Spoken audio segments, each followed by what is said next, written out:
Hello दोस्तों, inflammation या सूजन शरीर में बहुत सारी बीमारियों का कारण होता है। चाहे वो फैटी लिवर हो, किडनी का प्रॉब्लम हो, किडनी का इन्फ्लेमेशन हो, ब्रेन का इन्फ्लेमेशन हो, हार्ट अटैक हो, लकवा हो, बहुत सारी बीमारियां बॉडी की इन्फ्लेमेशन से रिलेटेड होती है। आज हम बात करेंगे कौन कौन से ऐसे फैक्टर्स हैं जो बॉडी का इन्फ्लेमेशन यानी सूजन को कम कर सकते हैं। कौन कौन से ऐसी चीज़ें हैं जिससे बॉडी का इन्फ्लेमेशन कम हो सकता है। टॉपिक पर जाने से पहले जो लोग हमारे चैनल पर नए हैं उन्हें रिक्वेस्ट करूँगा कि चैनल को सब्सक्राइब करें, वीडियोस को लाइक करें, शेयर करें, फॉलो करें, कमेंट करें, पूरा देखें। टॉपिक इंपॉर्टेंट है इसलिए अंत तक देखिएगा। चलिए शुरू करते हैं इंपॉर्टेंट वीडियो।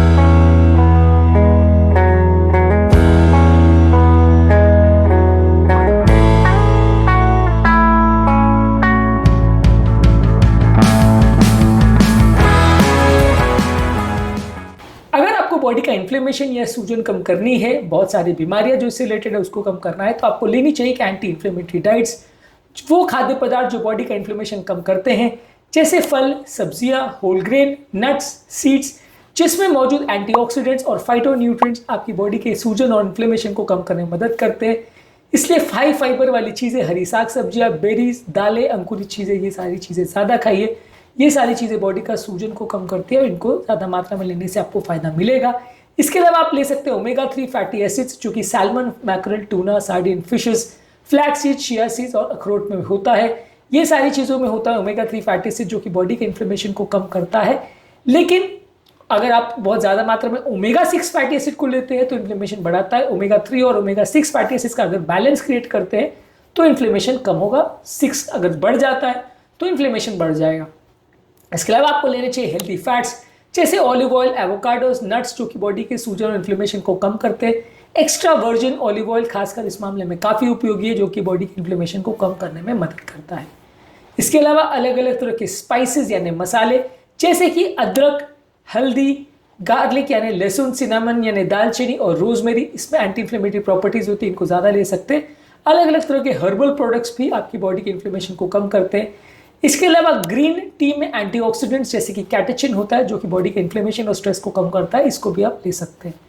इसके अलावा आपको करना चाहिए रेगुलर एक्सरसाइज। जो लोग रेगुलर एक्सरसाइज करते हैं उससे बॉडी की इम्यूनिटी बेटर होती है, बॉडी का सी रिएक्टिव प्रोटीन यानी इन्फ्लेमेटरी प्रोटीन्स कम होता है, हेल्दी बॉडी वेट मेंटेन होता है, इससे बॉडी का इन्फ्लेमेशन कम होता है। Walking, running, jogging, cycling, swimming, strength training, ये सारी चीज़ें आप कर सकते हैं, बॉडी के इन्फ्लेमेशन को कम करने में मदद करती है। इसके अलावा आपको करने की ज़रूरत है वेट मैनेजमेंट। अगर किसी व्यक्ति का वेट ज़्यादा है तो उसको कम करने से आपको फ़ायदा मिलेगा। जितना ज़्यादा बॉडी वेट होगा उतना बॉडी में इन्फ्लेमेशन होने का चांस है। इसको कम करने से या नॉर्मल मेंटेन करने से इन्फ्लेमेशन और उससे रिलेटेड बीमारियाँ कम हो जाएगी। इसके अलावा आपको ज़रूरत है एडिक्वेट स्लीप की। 7 से 9 घंटे की अच्छी स्लीप यदि आप लेते हैं तो इससे भी बॉडी का इन्फ्लेमेशन कम होता है, बॉडी का सूजन को कम करने में ये भी मददगार है। इसके अलावा यदि आपको मानसिक तनाव है या मेंटल स्ट्रेस है तो योगा, प्राणायाम, डीप ब्रीदिंग एक्सरसाइज, मेडिटेशन, ये सारी चीज़ें करके आप मानसिक तनाव को कम कर सकते हैं। इससे भी आपका मेंटल स्ट्रेस लेवल कम होगा। इसके अलावा टाई ची डांस, मसाज और अगर आप नेचर में टाइम स्पेंड करोगे तो भी आपका मेंटल स्ट्रेस लेवल्स कम होगा, इससे भी रिलैक्सेशन होगा। इससे भी आपका ओवरऑल जो है मेंटल स्ट्रेस कम होने से बॉडी का इन्फ्लेमेशन कम होगा। मेंटल स्ट्रेस को कम करने के लिए क्या क्या चीज़ें कर सकते हैं इसको हमने ऑलरेडी काफ़ी वीडियोज़ में डिस्कस किया है। इसके अलावा ज़्यादा मात्रा में पानी पीने से भी आपको फायदा मिलेगा। एक्स्ट्रा मात्रा में पानी पीने से आपके बॉडी के टॉक्सिन्स फ्लश आउट हो जाते हैं, जिससे बॉडी का इन्फ्लेमेशन कम होगा। लगभग 7 से 8 ग्लास पानी या 2 से 3 लीटर पानी आपको रेगुलर बेस पे पीना चाहिए। ये आपकी बॉडी की हेल्थ के लिए और मेंटल बैलेंस और फिजिकल बैलेंस के लिए अच्छा है। इसके अलावा process foods, oily, junk, spicy food, refined sugars और ज़्यादा नमक वाली चीज़ें बहुत ज़्यादा मात्रा में मत खाइए। अनहेल्दी फैट्स और ट्रांस फैट्स को मत खाइए। ये सारी चीज़ बॉडी का इन्फ्लेमेशन को बढ़ाती है। ये सारी चीज़ों को अवॉइड करने से इन्फ्लेमेशन कम होगा।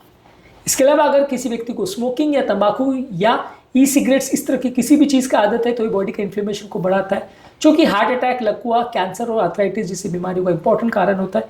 इन सारी चीज़ों को अवॉइड करिए, बॉडी का इन्फ्लेमेशन को कम करेगा। इसके अलावा अल्कोहल की अगर किसी को आदत है तो ये भी आपके बॉडी के इन्फ्लेमेशन को बढ़ाता है। हालांकि रेड वाइन में कुछ एंटी इन्फ्लेमेटरी प्रॉपर्टीज होती है, लेकिन उसके लिए जो कंपाउंड है रेस्वेराट्रोल, वो बहुत ज़्यादा मात्रा में लेने से थोड़ा फायदा करता है। थोड़ी मात्रा में यदि आप रेड वाइन लेंगे तो उतना फ़ायदा नहीं मिलेगा, और उतनी ज़्यादा मात्रा में आप रेड वाइन लेंगे तो फ़ायदे के बदले नुकसान होगा। तो इसलिए अल्कोहल भी बहुत अच्छा चीज़ नहीं, यदि आप इसको करते हैं तो बहुत फ़ायदा नहीं होगा। अल्कोहल को भी बंद रखें तो अच्छा है। इसके अलावा आपके पेट में मौजूद जो नेचुरल बैक्टीरिया है या जो नॉर्मल बैक्टीरियल फ्लोरा है वो भी आपके इन्फ्लेमेशन को कम करने में मदद करता है। इसको भी आप इम्प्रोवाइज़ कर सकते हैं। प्रोबायोटिक और प्रीबायोटिक कंटेंट्स आप ज़्यादा लोगे तो बॉडी का इन्फ्लेमेशन कम होगा। प्रोबायोटिक और प्रीबायोटिक चीज़ें क्या है, इस पर ऑलरेडी हमने काफ़ी वीडियोस किए, इनको जरूर चेकआउट करें। इसके अलावा इंटरमिटेंट फास्टिंग जो कि वजन कम करने का एक टेक्निक है, ये भी बॉडी के इन्फ्लेमेशन को कम करने में मदद करता है। ये आपकी बॉडी में काफ़ी हद तक प्रोसेस फूड्स को भी कम करता है, कार्बोहाइड्रेट रिच फूड्स को भी कम करता है, वजन कम करता है, तो इन्फ्लेमेशन को भी कम करता है। इसको भी आप फॉलो कर सकते हैं बॉडी के इन्फ्लेमेशन को कम करने के लिए। इसके अलावा आप ले सकते हैं एंटीऑक्सीडेंट के सप्लीमेंट्स, खासकर विटामिन सी और विटामिन ई के सप्लीमेंट ज़्यादा मात्रा में ले सकते हैं। ये एंटीऑक्सीडेंट्स आपको नेचुरली फलों और सब्जियों में ज़्यादा मिलते हैं। ये सारी चीज़ें लेने से भी बॉडी का इन्फ्लेमेशन कम होता है। इसके अलावा ठीक मात्रा में विटामिन डी को भी लेने से बॉडी का इन्फ्लेमेशन कम होता है। इसके भी कुछ एंटी इन्फ्लेमेटरी इफेक्ट्स है।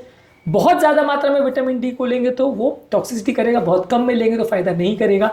एडिक्वेट डोज जो कि आप ब्लड लेवल से मेजर कर सकते हैं, अगर आप इसको लेते हैं तो विटामिन डी को भी पर्याप्त मात्रा में लेने से आपके इन्फ्लेमेशन को कम करेगा।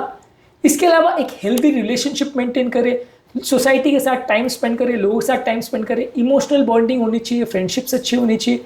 अगर आपकी मेंटल और साइकोलॉजिकल हेल्थ अच्छी है तो ये भी आपके बॉडी के इन्फ्लेमेशन को कम करने में मदद करता है। सोसाइटी के साथ भी एक अच्छा बॉन्ड होना जरूरी है, इससे भी आपका मेंटल स्ट्रेस लेवल्स कम होता है, लाइफ अच्छी रहती है, इन्फ्लेमेशन कम होता है। इसके अलावा कुछ हर्बल सप्लीमेंट जैसे क्यूरकुमिन जो कि हेल्दी में होता है, ओमेगा 3 फैटी एसिड्स, जिंजर यानी अदरक, रेस्वेराट्रोल जो कि ग्रेप्स या रेड वाइन में होता है, क्वरसेटिन जो कि अनियन यानी प्याज में होता है। ये सारी चीज़ों को आप हर्बल प्रोडक्ट्स की तरह से ले सकते हैं। ये सारे हर्बल सप्लीमेंट्स के फॉर्म में अवेलेबल है। ये भी बॉडी के इन्फ्लेमेशन को कम करने में मदद करता है। ये ऑब्वियसली आप दुकान में जाके मांगोगे तो नहीं मिलेगा, मेडिकल शॉप्स में या हर्बल शॉप्स में मिल सकता है।